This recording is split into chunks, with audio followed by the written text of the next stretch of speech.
coming to you on a Tuesday morning at about 11 o'clock, and I was going to try something.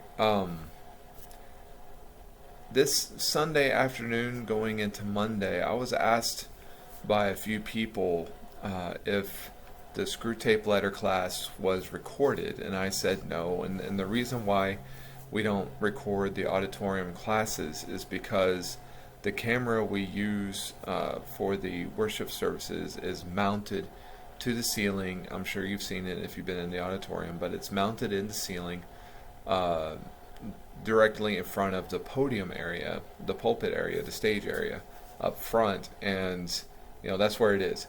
And so when the classes are taught, they're usually taught on the floor level in the midst of the seats, so that the teacher can be closer to the students. So it's a more intimate setting, and so it would just be kind of awkward to teach standing on the stage when most of the class, obviously it's not an auditorium size class, but they also kind of sit towards the back, so there would be just this big old space. So that's why we don't record the classes. But still, again, I've been asked by a few people, if there's anything we can do, and so I'm going to try something. We're going to try to do a rehash. Obviously, it won't be the same as being there live, but again, we do the best we can with what we got. So here we go. This last Sunday, we spent some time introducing the Screwtape Letters, and again, the Screwtape Letters. It's obviously not a book of the Bible. It was written by C.S. Lewis back in 1942, and so it's a book study that's going to be off a Christian book, but it's still a book written by man, not a book of the Bible. Which in my time at North Mission, I've done 4 book studies. I've done the Screwtape Letters once already, back in 2015 with the Wednesday morning group. I also done the book The Shack as a book study, also in that Wednesday morning group. I've also done a book called Connecting, which was just a book about more than just evangelism, just the willingness to be able to, as the title says, connect with other human beings and how to use our personal relationships to the best glory for God. I also did a book called God of the Tao by Jim McGuigan for Wednesday morning, Wednesday night. So I've done 4 of these books, and something that we got to remember about books and book studies is that we got to follow some rules. I have certain rules that I teach when doing these types of studies, particularly in a church type setting. One of them is to remember the book, in this case the Screwtape Letters. It's not the Bible, all right? We're using the Screwtape Letters as a means to an end. It's an outline. Its purpose is to bring to light moods, thoughts, feelings, and make us aware of the spiritual battle which goes on around us. But in no way, shape, or form is the Screwtape Letters the Bible. Does it have the authority of the Bible? No, it doesn't. And nobody's going to say that it does. All right. So remember that the book, whatever book it is that you're studying, it doesn't have the same authority as the Bible. Not even close. Also remember, this is another rule, the writer, C.S. Lewis, is not God, is not Jesus, and is not the Holy Spirit. Which brings us to the third rule. It is permitted to disagree with the author. I am not a C.S. Lewis apologist. I am not going to sit here and tell you that C.S. Lewis is the most holy writer that there ever has been. Of course I'm not. Again, using the Screwtape Letters is a means to an end. As I tell new Christians, especially if I find out that they're book readers, I said, read the Bible. Read the Bible, study the Bible. The Bible is the top in authority. The Bible is the top in our knowledge about God, knowledge about Jesus, knowledge about the Holy Spirit, knowledge about the devil and demons and angels and all these things. The Bible is the number one source for information, guidance, authority, direction, and all those types of things. Books are tools in order to get us closer to the Bible. And again, it's a tool, nothing more. And what the Screwtape Letters has done for me is that it has made me the most aware outside of the Bible. Remember, it has made me the most aware of the spiritual warfare which goes on around us on a daily basis. And so that's why I use it. That's why I really appreciate it and what it is trying to do. But again, it doesn't hold a candle to the Bible. And so, nobody's going to say different. I like it because sometimes we're tempted to think, and we're going to talk a lot about temptation in the study of the Screwtape Letters. Sometimes we're tempted to think that the Bible was written, long ago. Again, the Bible's the last time anybody has added to what we might call the books of the Bible is the book of Revelation, and that was written towards the end of the 1st century AD. So again, by the end of this, never mind, that's wrong. So again, we're talking about almost 2,000 years ago that the finished Bible has been completed. And so the thing is that we're tempted to think, it's old-fashioned. It doesn't apply to us. That was people back then versus people now, and it's a totally different world, and on and on and on and on. These thoughts we have about the Bible being outdated, old-fashioned, not applicable to what we go through today, and all that sort of nonsense. Because that's what it is. It's nonsense. It's nonsense because people haven't changed. As far as the spirit of man goes, we're still making the same mistakes that Adam and Eve made. And we're still thinking the same ways as Adam and Eve thought. We haven't changed, really, at all. Technology changes, fads go in circles, but the basic, what we might call the basic sins and the temptations of man, those haven't changed. And that's how come the Bible can still speak to us, even though it starts at the dawn of time and moves to the 1st century AD. It still speaks to us in very personal and real ways. And there's so much we can learn from it. The Screwtape Letters, written in 1942, as we talked about.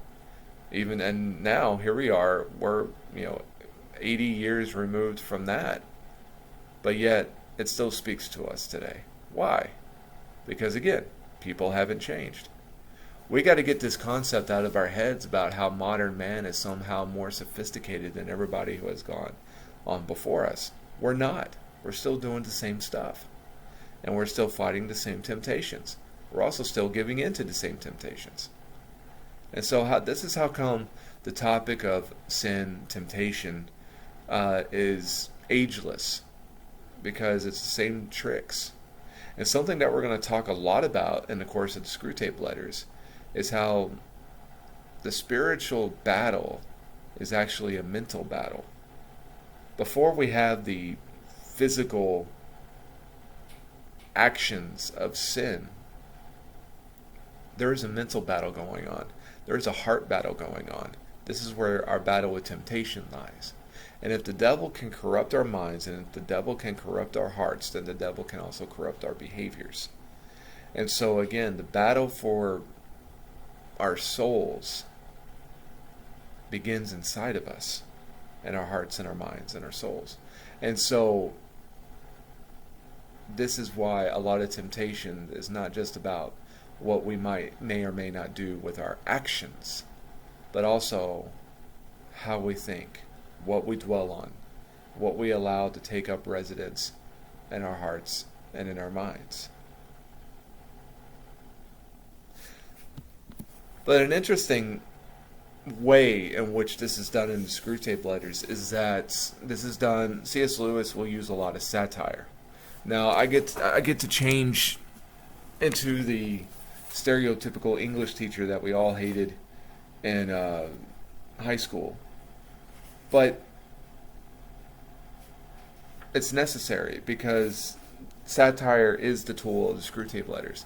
Now, if you don't remember what satire is, if it's been a little bit ago since you've had to take often these types of classes, Satire is the use of humor, irony, exaggeration, or ridicule to expose and criticize people's stupidity or vices, particularly in the context of contemporary politics and other topical issues.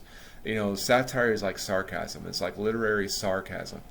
People use hyperbole, blow things out of proportion in order to make some sort of, typically it's a political, religious point. The political cartoons that have been around for centuries, that's a form of satire. Uh, Classic literature has been a form of satire. For example, Gulliver's Travels, which were written centuries ago, that was a form of satire. Um, and so C.S. Lewis will use tons of satire in order to make his points. And it might cause us to laugh. It might be an uncomfortable laugh, but we might sit there and think, well, that's a witty way of putting it. Well, the fact that it's witty, that's the satire. Preachers do this a lot. I do this a lot. For example, this is why I try to get a laugh or a rise out of, the church or out of the audience, out of the people watching at home, because, I'm kind of giving you a peek behind the curtain. If I can lower your guard by giving you something witty, funny, maybe even pleasing to the ear, and then sucker punch you with some truth, I can do that because your guard has been lowered because you think that I'm going to make you laugh, and we like that laughter. But while you're laughing or while you're enjoying some sort of witty comment, I can, again, sucker punch with truth, and it's like, whoa, I didn't realize he was going there. Well, that's what C.S. Lewis does with the Screwtape Letters. And so, for example, I'm flipping through the book because, again, it's all in here, and I just want to share with you, like, an example. For example, at the end, and this is going to be the Screwtape Letter, chapter 5, at the end of this letter, Screwtape will say, "Of course, at the precise moment of terror, bereavement, or physical pain, you may catch your man when his reason is temporarily suspended. But even then, if he applies to enemy headquarters, I have found that the post is nearly always defended." So again, he's using hyperbole, he's using satire. The irony here, we'll talk more about this. When he talks about the enemy, he's talking about God. When he's talking about your man or a patient, he's talking about us as sinners. But he's using this satire in order to make the point come across a bit, in order to try to get us to understand what it is that he is saying. Again, another great example of this is from chapter 4, which says, "It is funny how mortals always picture us putting things into their minds. In reality, our best work is done by keeping things out." So again, it's that sarcasm, it's that irony, it's that when we're the reader sitting back and we think, oh wow, that was a good line. And then we think about it and then we say, oh, what he's saying there is, we think as humans that the devils always put bad things into our head, when in reality, they also keep things from us that we also need to know. Do I know the difference? So again, so that's how he writes, and that's how we're going to learn a lot. But but we're going to use also a lot of Bible and again this discussion about it all. But we got to introduce the world. As I've said twice before now, Screwtape Letters was written in 1942. Now, if you're a world history buff, what was going on in 1942? I'll give you a few seconds to think about it. What was happening on the world stage in 1942?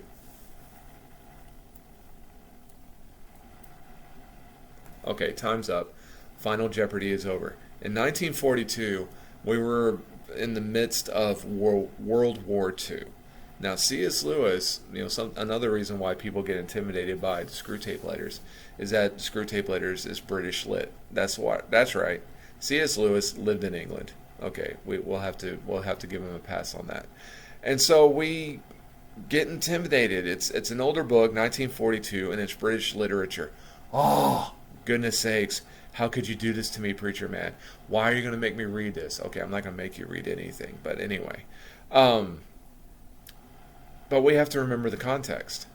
So it's in the midst of World War II in England, and England was very much involved in World War II. They suffered the Blitz, the regular bombing by Nazi Germany, and all the things that was going on through there. So we're talking about this book being written in the context of a period of war in a country that experienced tons of war. And so some of the things that the book talks about, the book's going to talk about their latest war or things that are happening in the midst of World War II and things like that. It's nothing to be intimidated about. It's good to know, just so that we can keep thinking about what is actually happening. So we have a list of characters that we need to keep mind of. Now again, the Screwtape Letters is just that. It's written as a series of letters. So it's not narrative, it's not biographical, it's a series of letters. Personal mail. So the letters are written by this this demon Screwtape, right? So Screwtape, in the context of this book, and again, the book is not real, but in the context of this book, he's a highly placed assistant to Satan. Some people have tried to say that, if you can picture hell, and what C.S. Lewis tried to do was try to get us to imagine, and again, just for the sake of the book, try to imagine the workings of hell, devils, demons trying to tempt mankind. Trying to view it as like your stereotypical bureaucracy, government building. If hell was to run like the DMV, what would that be like? Or if hell was to run like the IRS office or the FBI or something like that. It's a government office. Picture it as a government office in which people are assigned to various demons in order to be tempted. So Screwtape is a higher up assistant to Satan, maybe semi-retired, someone who's been in his position for a long time. Kind of bored with humanity and doesn't think highly of humanity at all. We can do nothing that surprises him. Just one of those types of characters. Wormwood, on the other hand, is Screwtape's nephew. Now, where Screwtape is old and experienced, Wormwood is new and inexperienced. He's a novice demon in charge of making sure that his people or his patients go to hell. Now, patient is a word that's throughout this book. The patients, not patients as in the fruit of the spirit, but patient like a hospital patient, are what the demons call humans. Now think about this. We're talking about this bureaucratic office, this red tape, this boring office situation. What's the power behind, Wormwood and Screwtape referring to us as patients instead of like, clients or people or any other word that you could have thrown in there? Well, it's the patient. The patient makes it cold. It makes it calculating. What are we? We're just something for them to work on. That's all it is. We're something for them to work on, and after we're done, or after they're done with us, they wad us up, throw us away, and move on to the next person. They're also going to refer to our Father below. Now, our Father below is the devil, because what we got to remember is that the Screwtape Letters is teaching in reverse. This is how C.S. Lewis called it. He called it teaching in reverse. And the idea being is the Screwtape Letters are like, lack of a better phrase, the devil's playbook. And so in order to get the joke, is how I like to say it, to get the joke of the Screwtape Letters, we have to allow our minds to work in reverse. In reverse on the context of Screwtape. And in Screwtape's mind, bad is good, good is bad. The devil is our Father below. Also, another word that's going to be used throughout the Screwtape Letters is the enemy. But in the realm of hell, or in the realm of the demons, the enemy is God. So that's going to be, so we kind of have to think backwards when we come to the Screwtape Letters, just in the context of the book, in order to get the joke of what's trying to be told to us. All right? There's also going to be some demons and human characters that kind of pop in and out of the action. But as far as the main characters go, all you need to remember is who Screwtape is, who Wormwood is, who the patients are. Remember that our Father below is talking about the devil, and anytime Screwtape talks about the enemy, he's talking about God. Okay? So again, it's this book's not going to be fun, and it's going to be fun, but then it's not going to be fun. I remember when I did this class for that Wednesday morning class, we had a lot of great discussion in there. Um, Tons of good instruction, and I remember after we were finished with it, a few of the people came up to me and said, this was a great study. I'm glad we did this book, but I am glad it's over. And that's such an interesting thing because you do some other book stuff. You do a book of the Bible, for example. I remember times in which I've done Revelation. If we want to talk about one of the most intimidating books of the Bible to study from an average Christian point of view, you can do the book of Revelation, which I've taught now a few times. I've had people come out of that class with an idea of, I've avoided this book. I've never understood this book. I was nervous about studying this book. But now that we studied this book, I'm glad we have, and I'm going to go back and reread it again. In other words, it was joy, a joy of having completed it, and also a joy of having had the experience. And I've had numerous examples of this when talking about a book of the Bible. But again, you talk about Screwtape. Again, that's the reaction of it, is that I'm glad we did this book. I've never read this book, but now that this book is over, I am glad. And it's like, why is that? And I believe that the reason is because it's talking about, again, it's honest discussions about sin, temptation. And the truth is that if we're going to be honest, because this book screams at us to be honest with ourselves, we all have skeletons in our closet. We all have parts of ourselves that we don't like talking about, that we don't like thinking about, and we definitely don't like thinking or talking about, in mixed company, so to speak. But as we go through Screwtape Letters, what we're going to find is that we're going to have our skeletons coming out of our closet, and they're going to dance around our living rooms.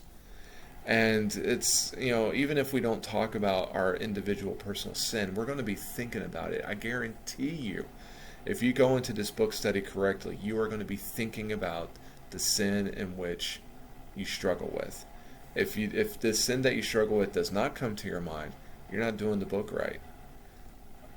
And so it's uncomfortable. We don't like thinking about that because we like thinking that we're good people. But as the Bible teaches us, no one is righteous, no, not one. You have sin that you deal with. I have sin that I deal with. You have temptations. I have temptations. Jesus had temptations. The book of Hebrews tells us that Jesus was tempted in every way, but was without sin. But he was still tempted. And so he's able to sympathize with us. But the irony of it is that C.S. Lewis himself was uncomfortable with the Screwtape Letters from a certain point of view. Screwtape Letters, written in the 40s, he would go back and do an article for the Saturday Evening Post called Screwtape Proposes a Toast, and that was written about 1959, 1960. And that was more, if you can imagine, Screwtape, instead of writing a letter, he's basically giving a speech at a college graduation banquet. That's basically what it is. So between 1942 and 1960, C.S. Lewis was asked numerous times why he didn't make the Screwtape Letters longer. It's 31 letters, which, we're talking about maybe, I don't know, around 1,500 words a piece, maybe, something like that. In other words, it's not a long book. He was asked why didn't he make the book longer. This is what he said. Now, what I'm going to read to you is the actual answer from C.S. Lewis. This is what he said about that. Why didn't you make Screwtape Letters longer? He said, I was often asked or advised to add to the original Screwtape Letters, but for many years I felt not the least inclination to do it. Though I had never written anything more easily, I never wrote with less enjoyment. The ease came, no doubt, from the fact that the device of diabolical letters, once you have thought of it, exploits itself spontaneously. It would run away with you for 1,000 pages if you gave it its head. But though it was easy to twist one's mind into the diabolical attitude, it was not fun or not for long. The strain produced a sort of spiritual cramp. The world into which I had to project myself while I spoke through Screwtape was all dust, grit, thirst, and itch. Every trace of beauty, freshness, and geniality had to be excluded. It almost smothered me before I was done. It would have smothered my readers if I had prolonged it. I had, moreover, a sort of grudge against my book for not being a different book which no one could write. Ideally, Screwtape's advice to Wormwood should have been balanced by archangelical advice to the patient's guardian angel. Without this, the picture of human life is lopsided. But who could supply the deficiency? Even if a man, and he would have to be a far better man than I, could scale the spiritual heights required, what answerable style could he use? For the style would really be part of the content. Mere advice would be no good. Every sentence would have to smell of heaven. So I go back to that idea of what he was talking about. Of when he spoke through Screwtape, it was all dust, grit, thirst, and itch. In order to understand the devil and understand hell, we have to remember what the devil and hell is all about. Hell is going to be a place in which is devoid of anything good, lovely, and of God. See, people get cocky on earth. It's kind of like the person, it's kind of like the grown person who knows how the world needs to fix itself, but they've never moved out of their parents' house. It's in other words, they take advantage, or they don't see the fact that they're being cared for even though they don't recognize it. People who have no relationship with God on this earth still receive God's blessings. As Jesus would say in the Sermon on the Mount, the rain falls on the righteous and the unrighteous alike. So even if you don't have a relationship with God, you're still going to receive mercies. You're still going to receive blessings. You're still going to have good days. You're still going to have, just like, godly people on this earth sometimes have bad days. But there's going to be a time in which people first go to the abyss, and then when people go to hell, there is no blessings in hell. There is no love in hell. The fruit of the Spirit, which is love, joy, peace, patience, kindness, goodness, faithfulness, gentleness, and self-control, those things have no place with the devil and hell. And so we have to remember that. And C.S. Lewis, what he was saying when he was writing the book was, if you're going to write with the mouth of a demon, like he did with Screwtape, you can't be nice. You can't be loving. You can't be gracious. You can't be good. You can't be righteous. You can't be any of those things, because those things of God are not of the devil. And so we have to remember that as we go into this book, because sometimes this book is going to sound harsh. And it's like, well, how can we continue on with it? Well, that's because C.S. Lewis tried to create something in which is devoid of anything good. As he said, every trace of beauty, freshness, and geniality had to be excluded, and this almost smothered him. It's not well known, but I've told a few people, a few years ago I wrote my first book, which I was not able to publish because of copyright reasons. But basically, I wrote a sequel to the Screwtape Letters. I wrote 31 letters from Wormwood, who, in the context of this work, is a more experienced demon now. And he's writing to his sister, Rosethorn. But it's the same thing. Trying to find humanity to be tempted in this present age. But the thing about it is that I started that book in 2014. I didn't finish that book until 2017. 3 years to write a short book. Now, why? Now, I could say it's because I'm a parent, it's because I'm a husband, it's because I'm a full-time minister, and I had a class schedule, I had a sermon schedule, I had all this stuff. But let's cut the excuses aside. As my British literature teacher used to say, excuses are the tools which men make monuments of nothing. Let's put the excuses aside. Why is it that it took me so long to write that short book? It took me that long to write that short book because it was uncomfortable to write. Some people are curious about the devil and demons and exorcisms and demon possession and evil and all this. Our media, television, books are filled with it. And people like it. But to actually create it, to actually sit there and try to write it, to try to put your mind into that mindset in order to bear this out, like C.S. Lewis said, it was like a spiritual cramp.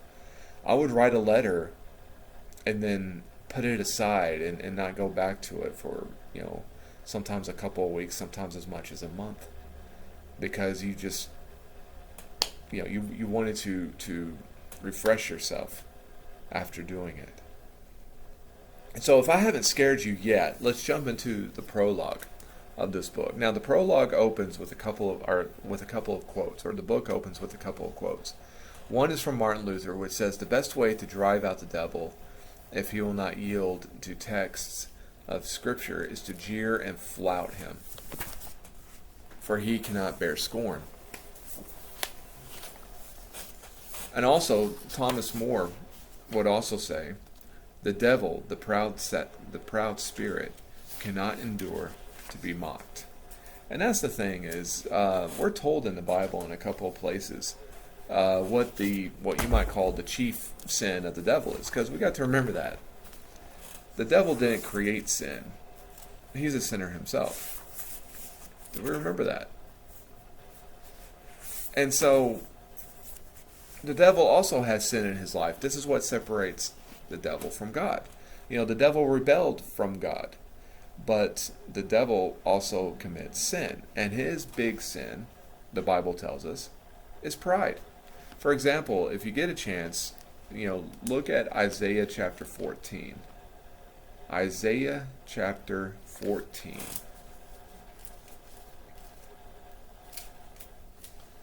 And you look at verses 12 through 14. It goes longer, but you can 12 through 14 really gives us what we need to know for this particular time. But this is talking about a prophecy against another king.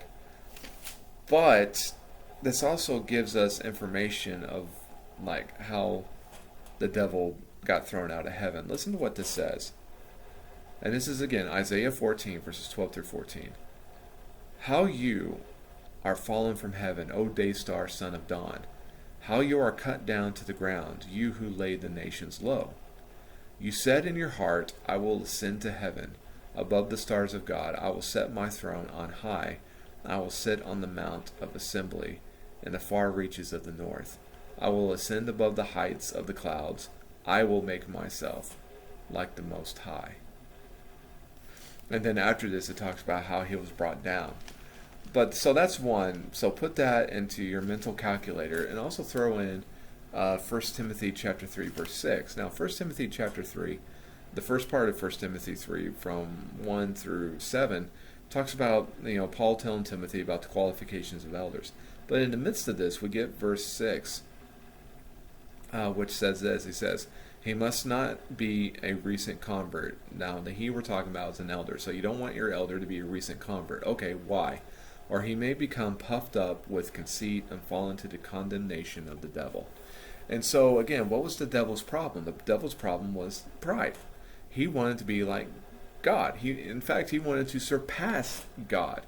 He wanted to be higher than God. But what is the devil? The devil was an angel or an archangel. Regardless, it doesn't matter. In other words, it's a created being. There's a reason why we worship God, Jesus, and the Holy Spirit.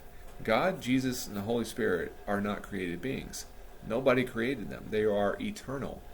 They are truly eternal beings. They have no end or beginning. The reference of time in the spiritual realm is a mind bender for us, because we don't understand that, particularly in America, because we're so governed by the clock.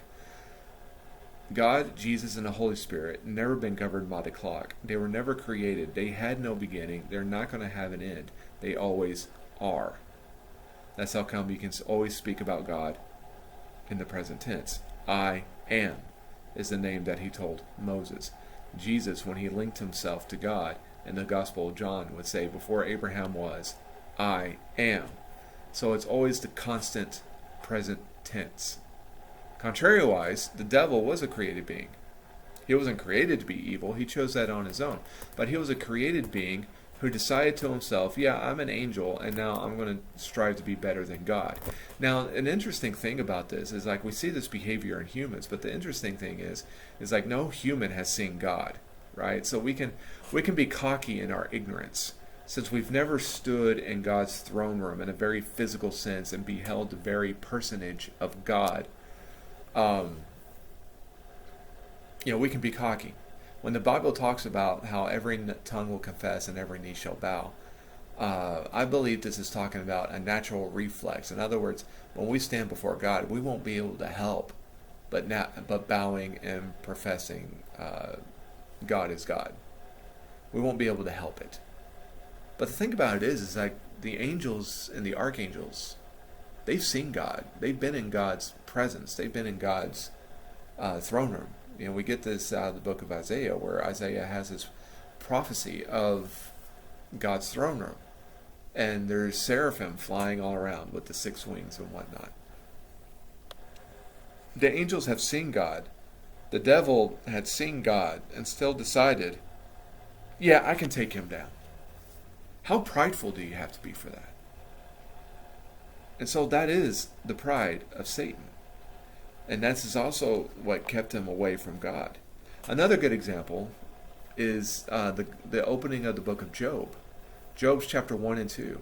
The devil goes into this contest. I used to call it a wager. Maybe that's the wrong phrase, but it's definitely a contest. The devil decides to have a contest with God. He's going to tell God what Job is going to do in a specific situation, because the devil believed that he knew more than God. So he's going into this contest against an all-knowing God, thinking that he's going to win. Honestly, what more do we need to know about the devil? He is the epitome of pride. And so the prologue of this book is, again, it's just a good introduction to this work. We're not going to read all of it, but there are some things that we do need to talk about. It says in the preface, it says, and this is the preface of the Screwtape Letters written by C.S. Lewis, I have no intention of explaining how the correspondence which I now offer to the public fell into my hands. There are 2 equal and opposite errors in which our race can fall about the devils.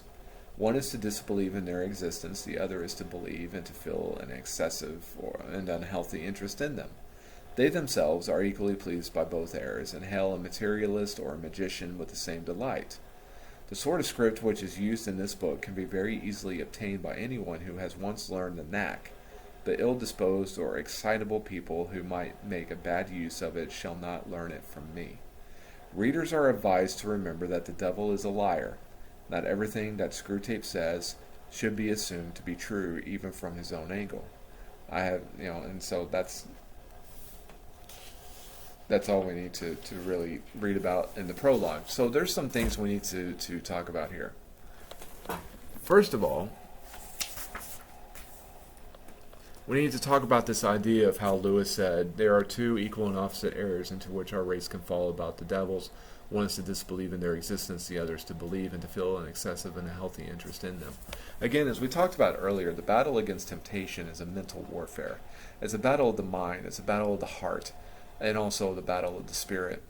And again, self-control is a fruit of the spirit. Imagine a road. You're on this country road or this 2-lane highway, and you have a ditch on the right and on the left. Does it matter if your car goes off the road into the ditch on the right hand or the ditch on the left hand? No, it really doesn't matter at all. The point is, you're in the ditch. And this is how our spiritual life needs to be as well. Self-control is that seeking to be in the middle of that road to righteousness. Because we can go too far to the right and get into all sorts of trouble, and we can go too far to the left and get into all sorts of trouble. Kind of one of those things that I've had to deal with in ministry and working with people is the fact that, I'm not, and I don't like using these phrases either, so I hope you forgive me for them. I'm not conservative enough for the conservatives, and I'm not liberal enough for the liberals. The thing about it is like you can go too far in either direction and get off the road and go into the ditch and get into all sorts of trouble. So again, the goal is to, maintain the center of the road of righteousness. And so the devil is going to try to get us to fall off either side. Does he care? No, he doesn't care. Now, C.S. Lewis threw out a couple of words. He threw out the materialist and the magician. Basically, what this is saying is the materialist, we're talking about like the super rational person, the ones who only believe in what they can see, what can be seen, touched, smelled, tasted, or tested. If I can't see it, if I can't experience it in any sort of physical way with my physical senses, then it's not real. These days people like to throw out the phrase, believe the science or trust the science. Okay, again, the super rational. Okay, then you had the magician, the ones who would use dark arts or magic to learn more about the devil, nature, the future, or the afterlife. People who trust their horoscopes and go to spiritualists or go to fortune tellers, have their palms read, read tea leaves, do witchcraft, join Wicca. All these things that can help us to learn more about the hidden spiritual world, which are evil, by the way. To put our trust, the Bible will talk about, don't put your trust in witches and necromancers and spiritualists and all these types of things. That's what we're talking about. Now, here's the thing. Do we think the devil cares if we're a materialist or the magician? No, he doesn't care. Why? Because to go into either direction is to take us away from God. Let's put some modern terms into it. Do we think the devil cares one way or the other if he can make us an atheist, or a devil worshiper, or a lukewarm Christian? Do we think the devil cares in the long run which one we become? If he makes us an atheist, then we don't have belief in God, we don't have a relationship with God. Okay, we're where he wants us to be. If we're a devil worshiper, okay, fine. We've suckered ourselves into believing that we have joined alliance with Satan himself, and Satan's going to give us everything we want in this life, and that Satan's going to protect us, and Satan cares about us, and blah, blah, blah, blah, blah. No, because A, Satan doesn't love us, B, Satan doesn't have more authority than God, and C, we're just going to be wound up in the same place of punishment that the devil is. So again, we haven't won anything. But then the lukewarm Christian, the book of Revelation tells us that the lukewarm Christian will be spit out of the mouth of God. And these are the people who call themselves Christians, but it's not as serious as what they might. They don't want to be seen as radical. And so it's like, yeah, I'm a Christian. But again, the Bible teaches lukewarm Christians, we don't get to look forward to salvation that way as well. So all of these are a path away from God. Now again, the main point. Do we think the devil cares which path we take as long as the path leads away from God? And the answer to that is no. Be a materialist. Be the super rational. Be the magician. Be the fortune teller, spiritualist, devil worshiper. Be the atheist. Be the devil worshiper. Be the lukewarm Christian. It doesn't matter, because they all lead away from God. And if we're being led away from God, then we're being led to the place that the devil wants us to be. In this book, the book's going to challenge us, as the Bible challenges us as well.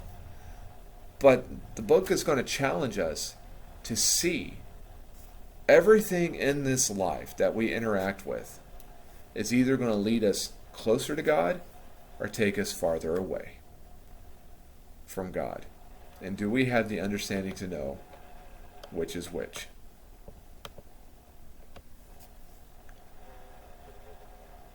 Because the devil doesn't care as long as we can be taken away from God. C.S. Lewis would also write, readers are advised to remember that the devil is a liar. The devil is a liar. Now, again, you look at some things. So, for example, look at John chapter 8, verse 44.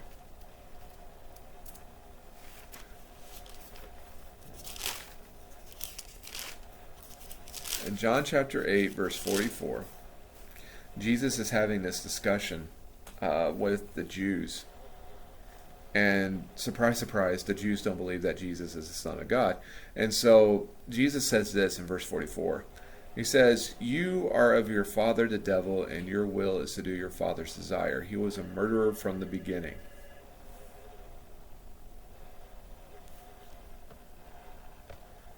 He was a murderer from the beginning, and does not stand in the truth, because there is no truth in him.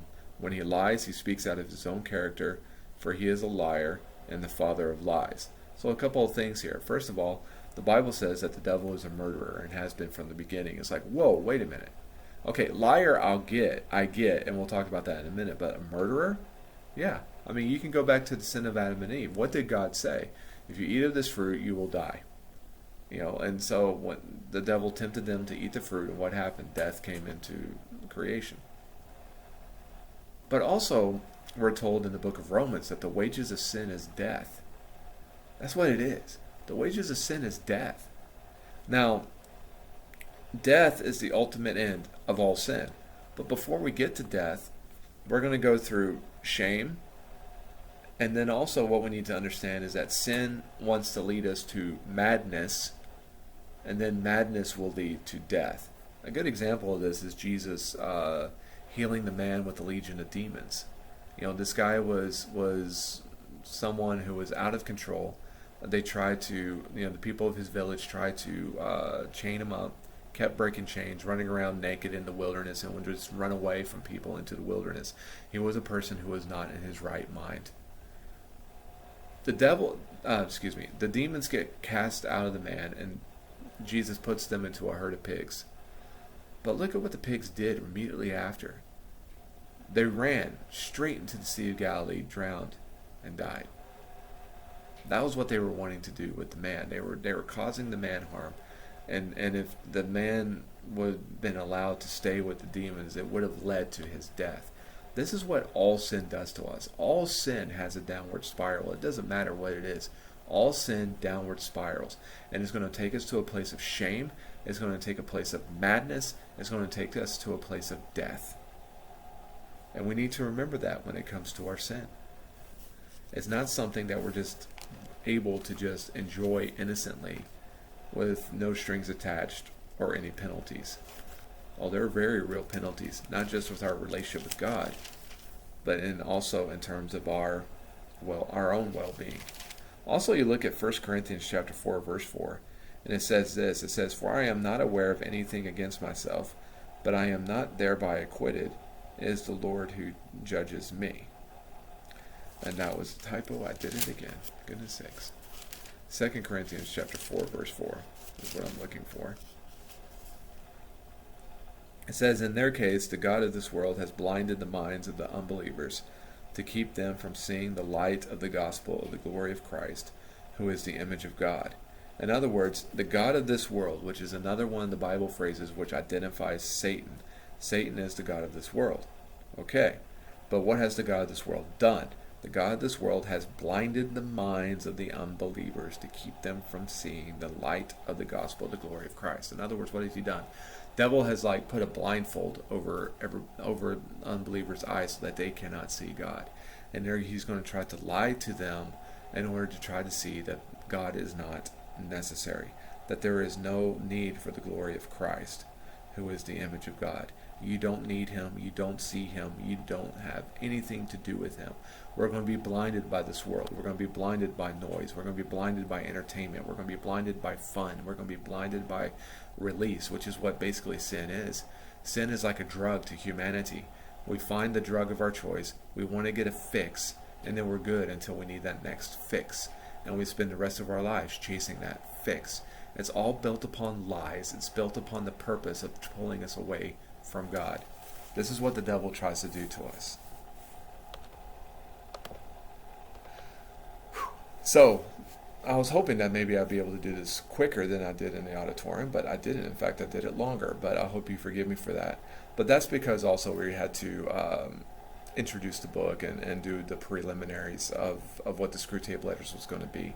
So again, I hope that you're able to enjoy this, and also again, I'm not looking for compliments, but I'm just trying to be helpful. if you're not able to come to the Screwtape Letter class, again, I'm going to try to put this on the Facebook page and also on the church YouTube page. If this is helpful to you, let me know. Just so I know. Just so I know it's worth the benefit of keep doing this. For those who are not able to come to the class, and I hope that you are able to enjoy us, because the way we do this, or the way I have to do this here, you get none of the interaction with the class, and we're going to have a lot of good discussion. And so, we hope to see you soon. We hope that you're able to join us, but if you're not able to